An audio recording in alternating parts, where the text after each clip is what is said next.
Good afternoon, ladies and gentlemen. How are you? I hope that you all fine and may God bless you all. It is really a happy time to meet you here in the third of the SSE Philippine Academy. Might be surprised with the change of the face of the moderations. My name is Eri Trinurini, just call me Eri. I come from Indonesia, ESSEC together with the band and Denison and all. I will play only temporary moderators here to submit the Nathalie because she will be the first speaker in this in the third of the SSE Academy from the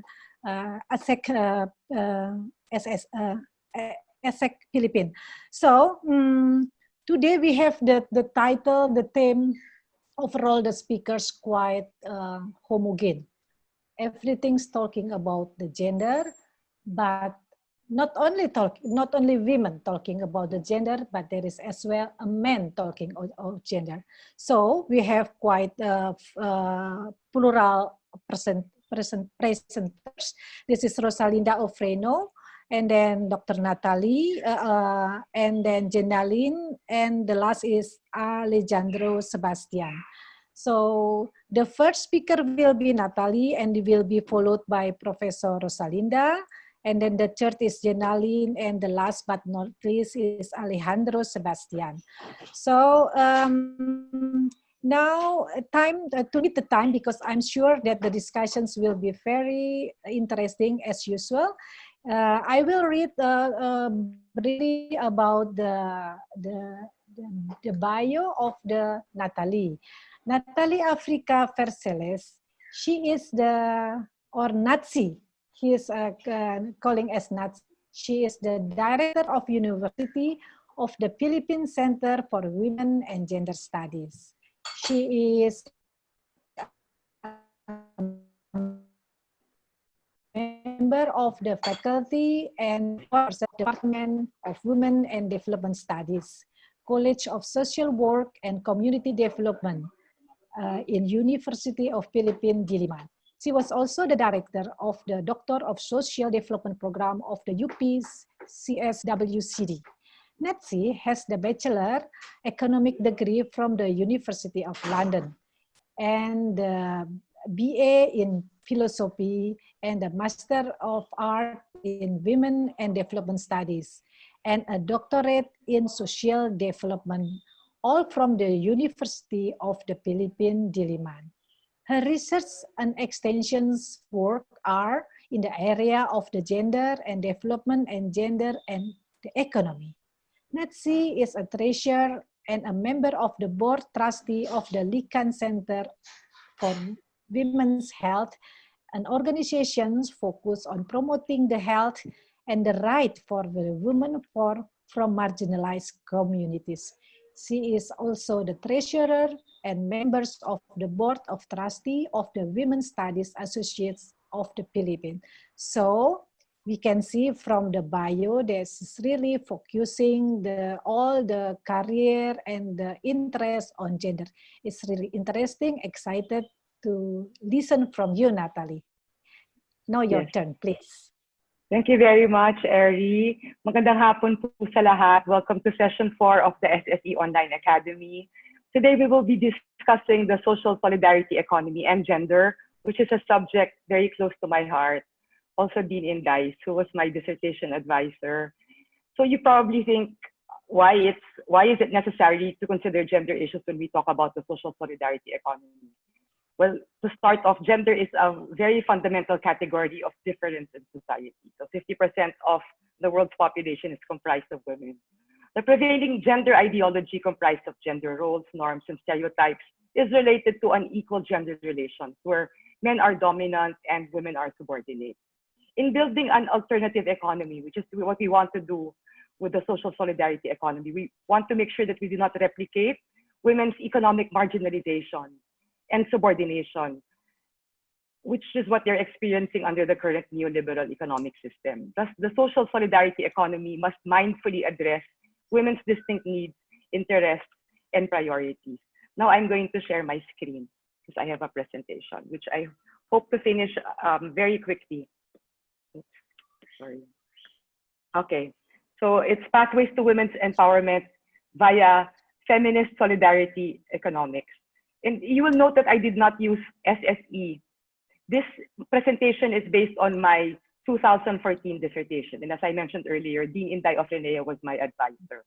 So I think to start off, just very quickly, we need to be clear about our use of concepts. Okay, so why am I not using SSE? First, we break it down. The social solidarity economy. What is the social economy? So this is from VIS-A-VIS.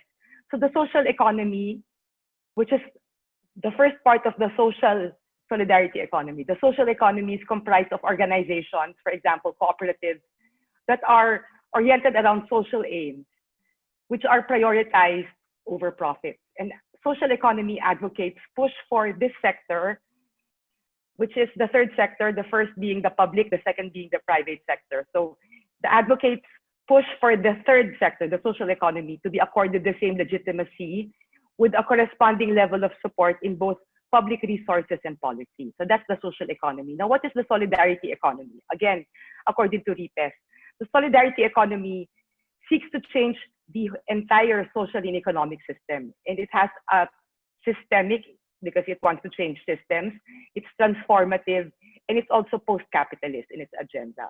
So it's an entirely different paradigm of development that upholds solidarity economy principles, which I will go into greater detail later. So what the solidarity economy strives to do is to transform the current neoliberal capitalist economic system, which prioritizes profit and growth over and above people and the planet. So the solidarity economy includes the three sectors. So it's not just a third sector. So ideally, it would be comprised of not just the social sector, but also the private and public sectors. So what we want to do is to mainstream our solidarity economy principles.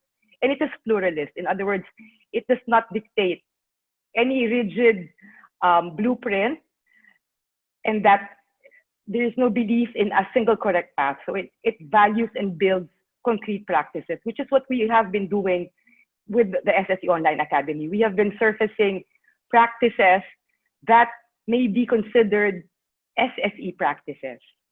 So what is the, okay. So the social solidarity economy thereby embraces both the solidarity economy and the radical end of social economy. So this is the portion of the social economy that values social and economic transformation, okay? And it recognizes that there are different political, cultural, and historical realities everywhere. Thereby, there must be a flexible approach to the SSE in terms of terminology, approaches, and entry points.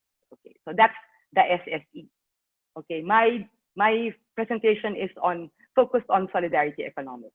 Oh, just very quickly, we also have what we call social enterprises. So, social enterprises serve social aims, such as fighting poverty, etc. It generates an income based on the sale of goods and services, okay? And its profits are reinvested in the social mission of the enterprise rather than maximizing value for stockholders. Now, what are stockholders? Stockholders, when we talk about stockholders, we talk about them having control over the enterprise, okay, by virtue of their ownership of capital. The stakeholder approach, on the other hand, vests control not with those who have the capital, but those who have an investment or a stake in the enterprise, and not necessarily a monetary one. Okay, so this can be the workers, the community, the beneficiaries, or the nonprofit organization. Okay, so I'll go to my presentation now. Okay, so for my case study, I looked at 3 organizations. Jenna Lin Ipil from COWHED will be one of the speakers later, so she can give us an update. So this is the Cooperative of Women in Health and Development based in Lake Cebu, South Cotabato, founded in 1995. And these are the products they produce. So they have tinalak, they have fabric, they weave tinalak and other fabrics. They have beadwork, embroidery, brass casting, bamboo craft, etc. The second is Matama ba? That's the National Network of Home Workers. And I looked in particular at the Santa Barbara Iloilo chapter. This chapter was established in 1992. And these are their products. They make hats, bags, slippers using flexible foil pouches from the drinks that are very common. The Zesto here in the photo. And then the third is KILUS Foundation, which is based in Pasig City. And they also produce the same. They produce products made from these flexible foil pouches. So this is my presentation outline. Very quickly, I'll just go through what is women's economic empowerment, what is feminist solidarity economics, what is the social relations approach, which I use as an analytical framework for my dissertation. I'll show you my findings, just a brief discussion, and then end with the recommendation. Okay, how can feminist solidarity economics promote women's economic empowerment? That is our primary concern. Okay, but what is women's economic empowerment? So very important. Women must have access to and control over high-value productive resources. There should be decent jobs and humane working conditions. What is that doing? Okay, and then it works to raise the level of participation of women that will enable them to make decisions. And it provides increased access to economic and/or enterprise-related programs and services. And also, there has to be a provision of better support services for women's economic and enterprise endeavors.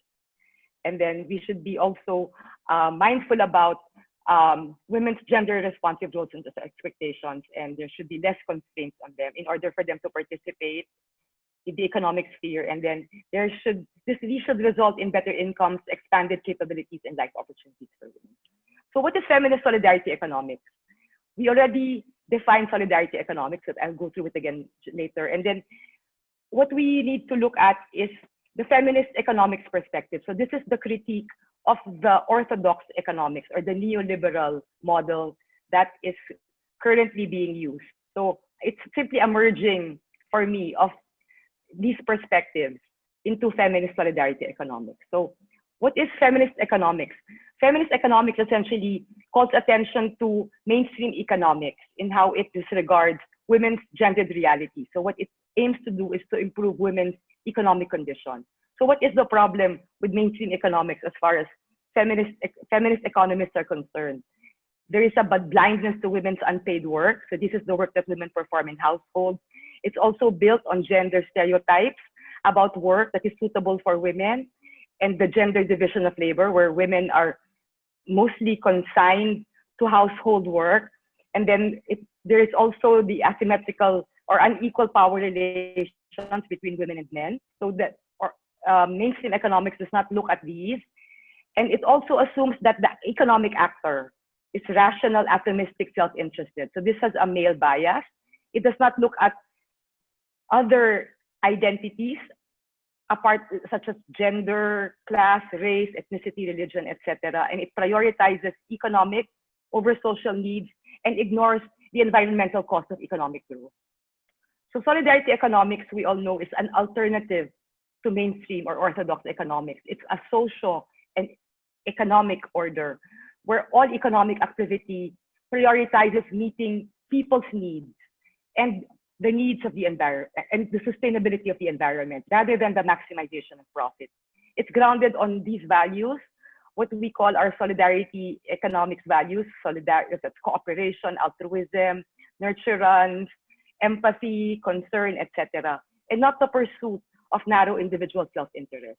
It promotes economic democracy and alternative models of local economic governance, equity, and sustainability, which is all about the participation of the actors in decision-making in enterprises. And we've already talked about the value chain that's comprised of different segments from investment to consumption or to retail, and the entire chain has to be animated by solidarity values. So feminist solidarity economics, simply put, incorporates feminist perspectives on gender in the economy and redresses women's adverse gender-specific experiences of mainstream economic processes.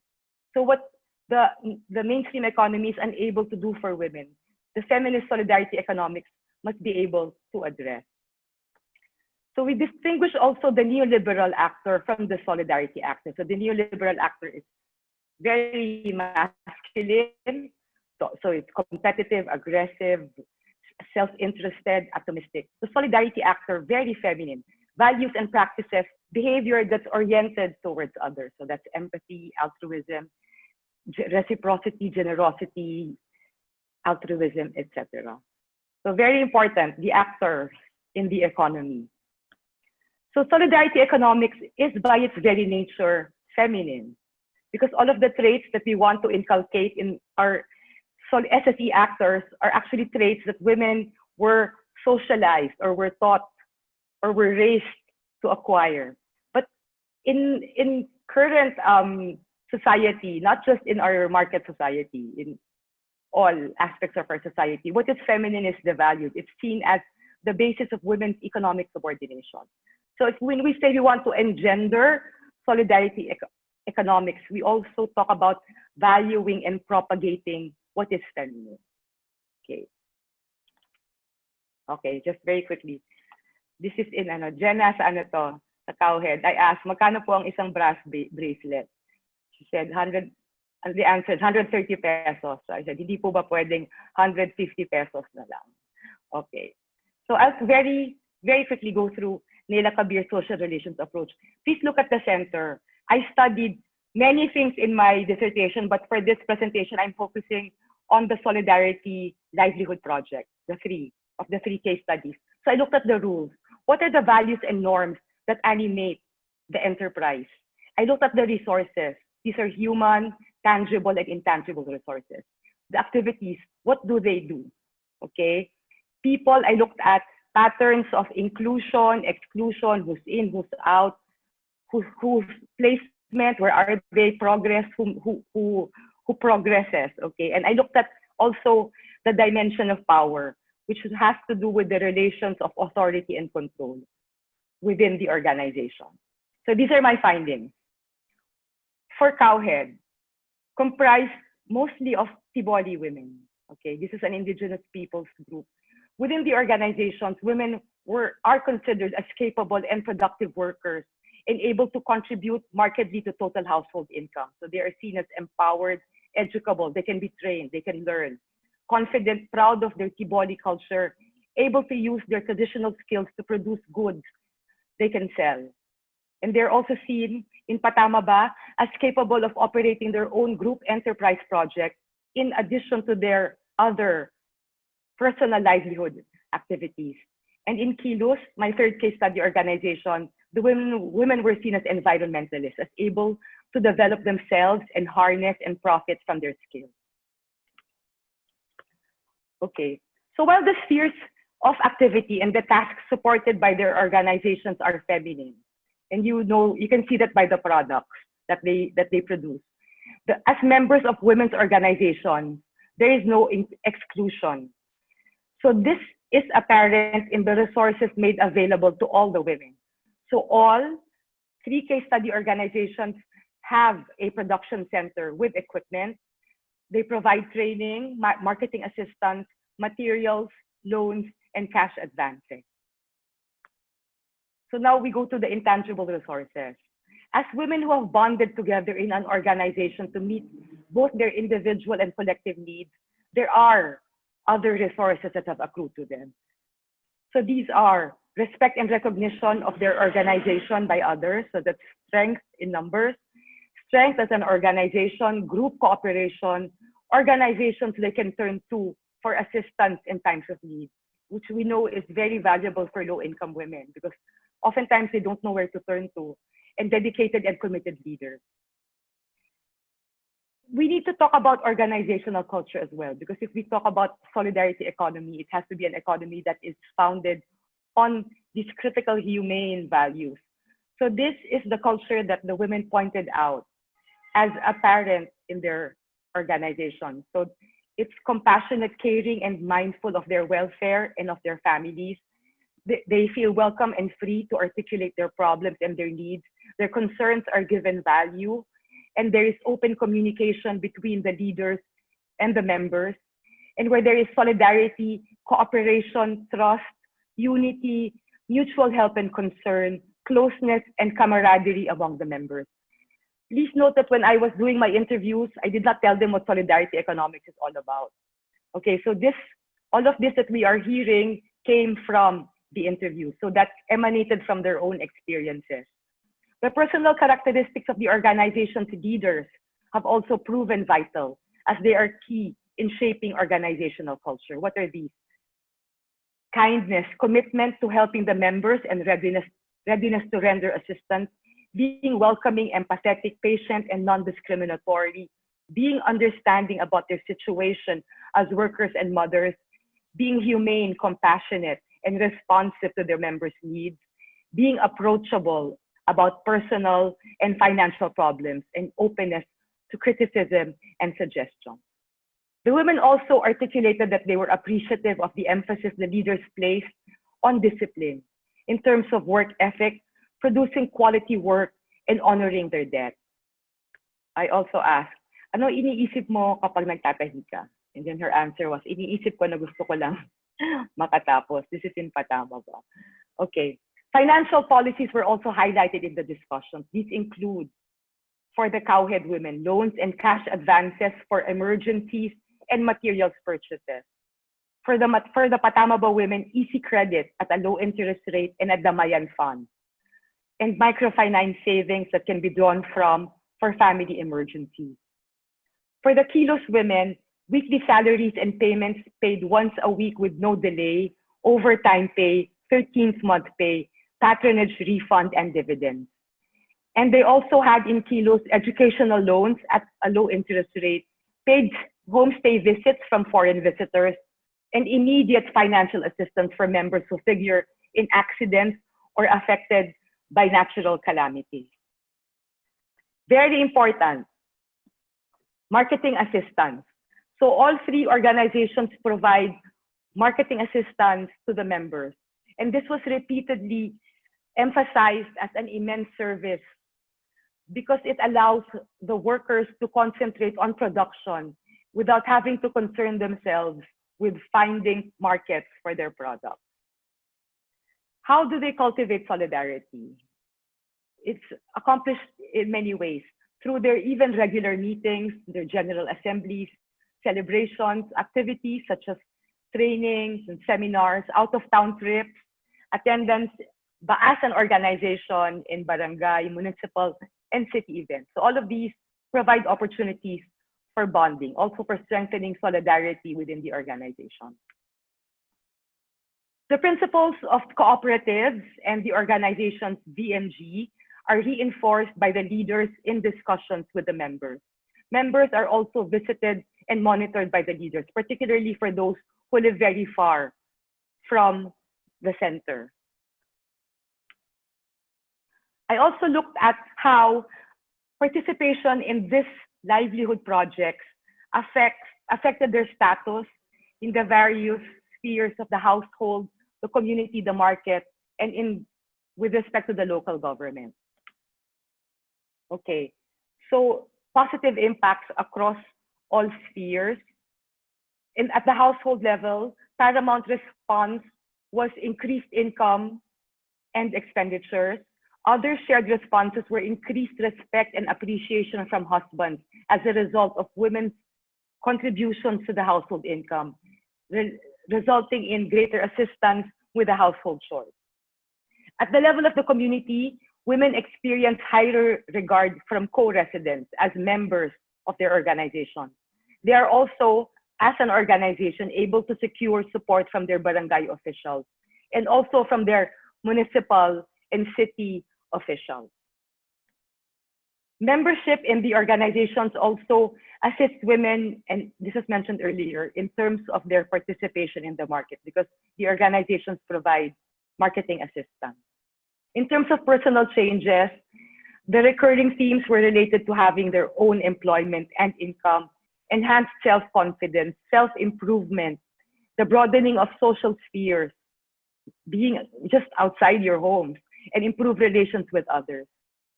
Also mentioned were knowledge and skills learned and improved and shared, new experiences, pride in the organization and their work, social empowerment, empowerment as a group, psychic benefits from helping others, and greater self-awareness and freedom.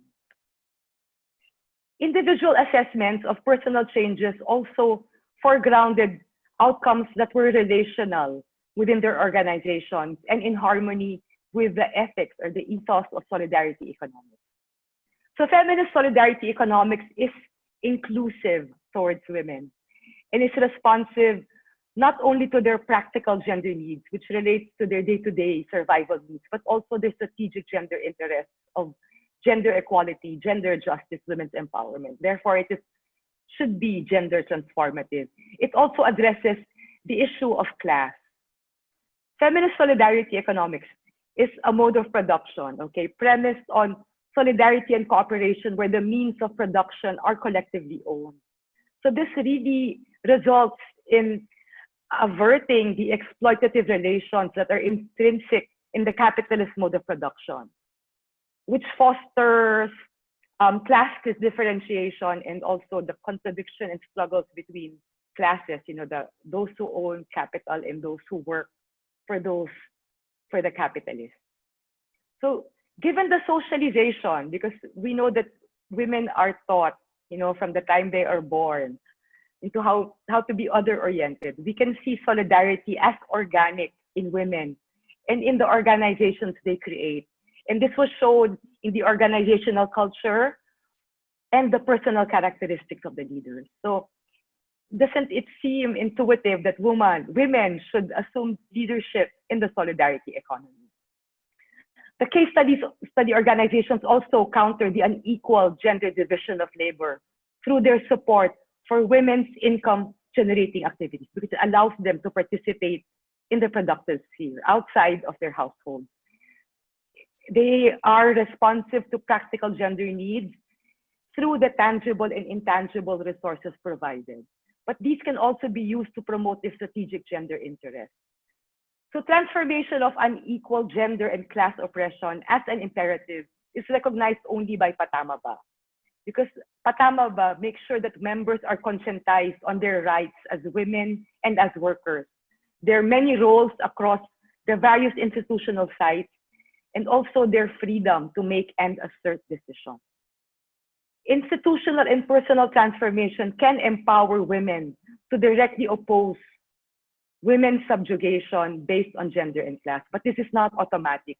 Organizations should actively ensure that their members are conscientized. Okay. So feminist solidarity economics promotes an integrated approach to women's empowerment. So not just by providing livelihood, but also doing awareness raising, capacity building on organizing, networking, lobbying, on advocacy work, on social protection issues and occupational safety and health issues, etc. Almost finished. I'm in my, okay. So women's work must be viewed holistically and valorizing everything. All that women do should be valued for their contributions to human welfare. Okay. Engendering the solidarity economy entails engendering the entire supply chain. So negotiations and decision-making within and between its segments must be conducted fairly, equitably, democratically, and transparently, unimpeded by any hierarchy. To facilitate the participation of women in this economy, we must support their reproductive or care work. How? Through arrangements made for childcare by enterprises, by communities, and the state, or through more equitable sharing of household tasks with men in the family, not with other women. Okay. The gender division of labor based on gender stereotypes must be eliminated, and we should allow women to enter areas, and men, of course, to enter areas of work wherever they are so inclined. And then very important for justice is redistribution. So we should propose measures that are favorable to low-income women along the supply chain. So We could work towards investments being channeled to low-income women's enterprises, and our other speakers can talk about this later, no? Particularly Andy of Negros Women for Tomorrow Foundation. The prices of production inputs can be lowered by solidarity suppliers. Low-income women's products can be prioritized in distribution, marketing, sales, and consumption with the assistance of solidarity economic advocates from all three sectors, the public, the private, and the social sector. And then the practices, all the best good practices can be reproduced or replicated. So lastly, very important, there must be consciousness raising through training and seminars. Even if this is a long process, we should invest in this consciousness raising efforts on gender sensitivity, the gender and development approach to women's development, women's rights as not just women, but also workers, sexual and reproductive health and rights, and violence against women. So these are my references. Maraming salamat po. Thank you very much. Thank you, Nathalie, for the presentations. She just explained about the feminist social solidarity. This is interesting. This is part of the social solidarity economy, but from the angle, from the point of view of the feminism. And interesting that everything that he has shared is based on her dissertations, including the practices in the COWHED cooperative and Patamaba.